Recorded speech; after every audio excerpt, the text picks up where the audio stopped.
हर हर महादेव। जय शिव शंकर। आप सभी भक्तों का मेरे भक्ति सागर 1260 राधे चैनल में स्वागत है। आप सभी भक्तों ने मेरी पिछली वीडियो में श्रावण महामात्म्य पहला अध्याय सुना। इस वीडियो में श्रावण महामात्म्य दूसरा अध्याय सुनो। इस वीडियो को ज़्यादा से ज़्यादा शेयर करना, लाइक शेयर सब्सक्राइब जरूर करना। आप सभी भक्तों की हर मनोकामना भोले बाबा पूरी करेंगे। ओम नमः शिवाय, ओम नमः शिवाय, हर हर भोले नमः शिवाय। ईश्वर बोले, हे महाभाग, आपने उचित बात कही है। हे ब्रह्मपुत्र, आप विनम्र, गुणी, श्रद्धालु तथा भक्ति संपन्न श्रोता हैं।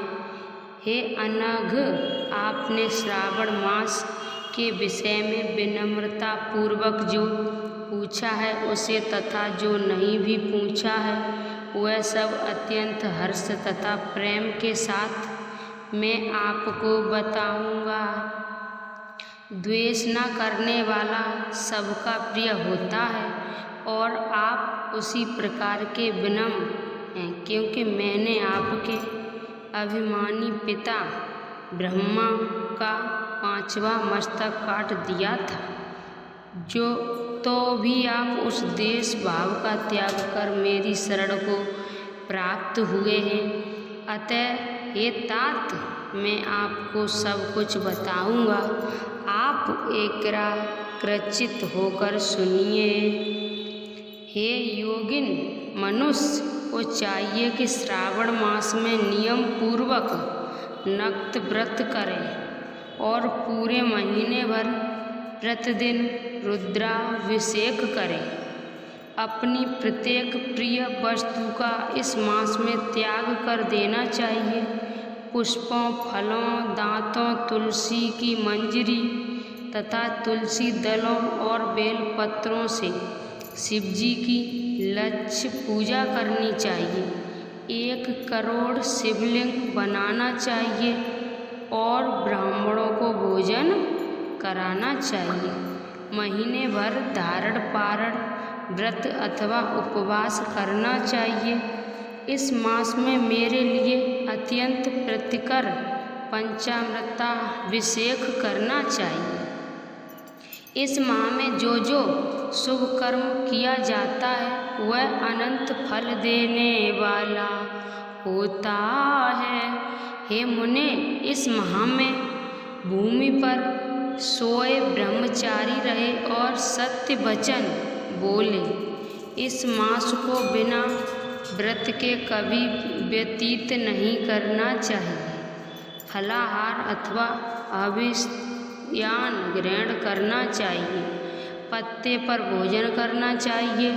व्रत करने वाले को चाहिए कि इस मास में शाख का पूर्ण रूप से परित्याग कर दे। हे मुनि श्रेष्ठ, इस मास में भक्ति युक्त होकर मनुष्य को किसी न किसी व्रत को अवश्य करना चाहिए। सदाचारण परायण, भूमि पर शयन करने वाला, प्राय स्नान करने वाला और जितेंद्रिय होकर मनुष्य को एकाग्र किए मन से प्रतिदिन मेरी पूजा करनी चाहिए। इस मास में किया गया पुरस्चरण निश्चय रूप से मंत्रों की सिद्धि करने वाला होता है। इस मास में शिव के पौराक्षर मंत्र का अथवा गायत्री मंत्र का जप करना चाहिए और शिवजी की प्रतिक्षण नमस्कार तथा देव पारायण करना चाहिए। पुरुष सूक्त का पाठ अधिक फल देने वाला होता है। इस मास में किया गया गृह यज्ञ, कोटि होम, लक्ष्य होम तथा आयुत होम शीघ्र ही फलीभूत होता है और अभीष्ट फल प्रदान करता है। जो मनुष्य इस मास में एक भी दिन व्रतहीन व्यतीत करता है वह महाप्रलय पर्यंत घोर नरक में वास करता है। ये मास मुझे जितना प्रिय उतना कोई अन्य मास प्रिय नहीं है। ये मास सकाम व्यक्ति को अभीष्ट फल देने वाला तथा निष्काम व्यक्ति को मोक्ष प्रदान करने वाला है। ये सतम इस मास के जो व्रत तथा धर्म हैं उन्हें मुझसे सुनिए। रविवार को सूर्य व्रत तथा सोमवार को मेरी पूजा, नक्त भोजन करना चाहिए। श्रावण मास के पहले सोमवार से आरंभ करके 3.5 महीने का रोटक नामक व्रत किया जाता है। ये व्रत सभी वांछित फल प्रदान करने वाला है। मंगलवार को मंगल गौरी का व्रत, बुधवार बृहस्पतिवार के दिन इन दोनों वारों का व्रत, शुक्रवार को जीवति का व्रत और शनिवार को हनुमान तथा नरसिंह का व्रत करना बताया गया है। ये मुने अब तिथियों में किए जाने वाले व्रतों का श्रवण करें।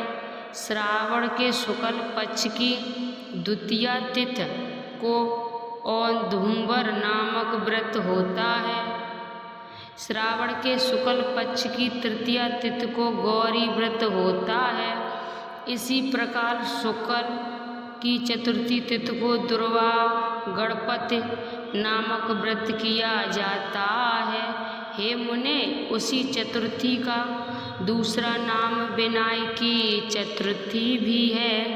शुक्ल पक्ष में पंचमी तिथि नागों के पूजन के लिए प्रशस्त होती है। हे मुनि श्रेष्ठ, इस पंचमी को रौरव कल्पाद्य नाम से जानिए। षष्ठी तिथि को सुरोदन व्रत और सप्तमी तिथि को शीतला व्रत होता है। अष्टमी अथवा चतुर्दशी तिथि को देवी का परित्रारोपण व्रत होता है। इस माह के शुक्ल तथा कृष्ण पक्ष की दोनों नवमी तिथियों को नक्त व्रत करना बतलाया गया है। शुक्ल पक्ष की 10वीं तिथि को आशा नामक व्रत होता है। इस मास में दोनों पक्षों में दोनों एकादशियां तिथियों को इस व्रत की कुछ और विशेषता मानी गई है। श्रावण मास के शुक्ल पक्ष की द्वादशी तिथि को श्री विष्णु का परित्रारोपण व्रत बताया गया है। इस द्वादशी तिथि में भगवान श्रीधर की पूजा करके मनुष्य परम गति प्राप्त करता है। उत्सर्जन उपाकर्म, सभादीप, सभा में उपाकर्म, इसके बाद रक्षाबंधन, पुण्य श्रवणाकर्म, सर्वबल और हयग्रीव का अवतार, ये 7 कर्म पूर्णमासी तिथि को करने हेतु बताए गए हैं। श्रावण मास के कृष्ण पक्ष में चतुर्थी तिथि को संकष्टी चतुर्थी व्रत कहा गया है और श्रावण मास के कृष्ण पक्ष की पंचमी तिथि के दिन मानव कल्पादि नामक व्रत को जानना चाहिए। हे द्विजोत्तम, कृष्ण पक्ष की अष्टमी तिथि को श्री कृष्ण का पूर्णावतार हुआ है। इस दिन उनका अवतार हुआ, अतः महान उत्सव के साथ इस दिन व्रत करना चाहिए।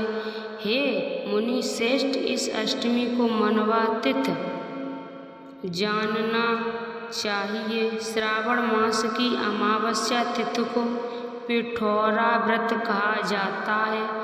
इस तिथि में कुशों का ग्रहण और वृषभों का पूजन किया जाता है। इस मास में शुक्ल पक्ष की प्रतिपदा तिथि से लेकर सब तिथियों के पृथक पृथक देवता हैं। प्रतिपदा तिथि के देवता अग्नि, द्वितीया तिथि के देवता ब्रह्मा, तृतीया तिथि की गौरी और चतुर्थी के देवता गणपति हैं। पंचमी के देवता नाग हैं और षष्ठी तिथि के देवता कार्तिक हैं। सप्तमी देवता सूर्य है और अष्टमी तिथि देवता शिव है।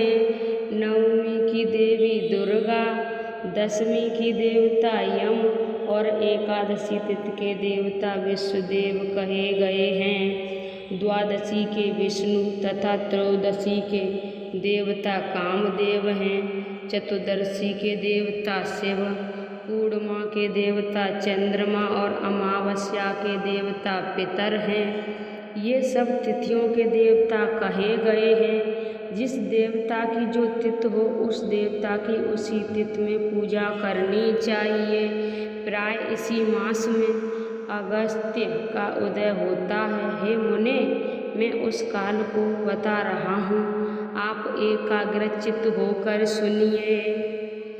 सूर्य के सिंह राशि में प्रवेश करने के दिन से जब 12:40 घड़ी व्यतीत हो जाती हैं तब अगस्त्य का उदय होता है। उसके 7 दिन पूर्व से अगस्त्य को अर्घ्य प्रदान करना चाहिए। 12 मासों में सूर्य पृथक पृथक नामों से जाने जाते हैं। उनमें से श्रावण मास में सूर्य गर्भस्थ नाम वाला होकर तपता है। इस मास में मनुष्यों को भक्ति संपन्न होकर सूर्य की पूजा करनी चाहिए। ये सप्तम 4 मासों में जो वस्तुएं वर्जित हैं उन्हें सुनिए। श्रावण मास में शाक तथा भाद्रपद में दही का त्याग कर देना चाहिए। इसी प्रकार अश्वन में दूध तथा कार्तिक में दाल का परित्याग कर देना चाहिए। यदि इन मासों में इन वस्तुओं का त्याग नहीं कर सके तो केवल श्रावण मास में ही उक्त वस्तुओं का त्याग करने से मानव उसी फल को प्राप्त कर लेता है। हे मानव, ये बात मैंने आपसे संक्षेप में कही है। हे मुनि श्रेष्ठ, इस मास के व्रतों और धर्मों के विस्तार को सैकड़ों वर्षों में भी कोई नहीं कह सकता। मेरी अथवा विष्णु की प्रसन्नता के लिए संपूर्ण रूप से व्रत करना चाहिए। परमार्थ की सृष्टि से हम दोनों में भेद नहीं है। जो लोग भेद करते हैं वे नरकगामी होते हैं। अतः हे सनकादिक कुमार, आप श्रावण मास में धर्म का आचरण कीजिए। हर हर महादेव शंभु। ओम नमः शिवाय। श्रावण मास का दूसरा अध्याय का महत्व समाप्त। आप सभी भक्तों को मैंने श्रावण मास का दूसरा अध्याय का महत्व सुनाया। उसमें मैंने कुछ गलत बोला हो तो आप सभी भक्त मुझे माफ़ करना। इस वीडियो को ज़्यादा से ज़्यादा शेयर करना, लाइक शेयर सब्सक्राइब ज़रूर करना, कमेंट में हर हर महादेव ज़रूर लिखना। आप सभी भक्तों की हर मनोकामना भोले बाबा पूरी करेंगे। श्रावण मास का तीसरा अध्याय और महत्व दूसरी वीडियो में मिलेगा। इस कथा को सुनते रहें। हर हर महादेव शंभु।